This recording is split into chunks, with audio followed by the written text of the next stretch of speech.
¿Qué tal? Continuamos platicando de la estructura genérica de las computadoras, es decir, su organización. Bien, el hardware, a su vez, lo dividimos en la unidad central de procesamiento, o CPU en inglés, y los periféricos, cuyo nombre viene precisamente de que están alrededor del CPU y que sirven para la entrada, salida y almacenamiento de datos. Por ejemplo, tenemos el monitor, el teclado, diferentes tipos de discos, impresora, mouse, etc. Bien, dentro del CPU tenemos la unidad de memoria RAM, que como recordamos es volátil, aunque muy rápida. Bien, luego está la unidad aritmética y lógica, ALU en inglés, que es la que realmente ejecuta las instrucciones elementales del programa compilado y que, como su nombre indica, son operaciones booleanas. Recordemos, por ejemplo, AND, OR, NOT. También tenemos comparaciones que siempre nos pueden dar como resultado mayor, menor o igual. Y finalmente, por supuesto, las operaciones aritméticas que todos conocemos. Bien, luego tenemos la unidad de control, que es la encargada de organizar el flujo del programa, proporcionándole al ALU cada instrucción, obviamente del lenguaje máquina, que se va a ejecutar.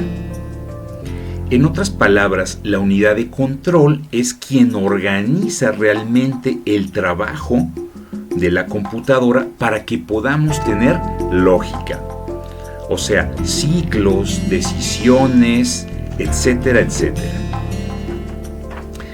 Bien, dentro de esta unidad de control tenemos los registros de propósito general o General Purpose Registers.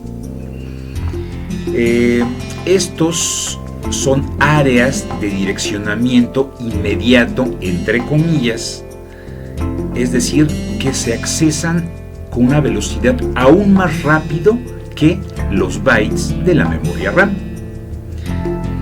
Su tamaño va a depender del tamaño del bus de datos que vamos a comentar más adelante y equivale precisamente a lo que llamamos palabra.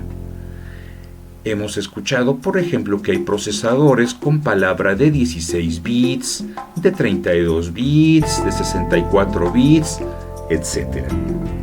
Muy bien, esto es una de tantas características fijas en el diseño del hardware, junto con la cantidad, junto con el nombre de dichos registros.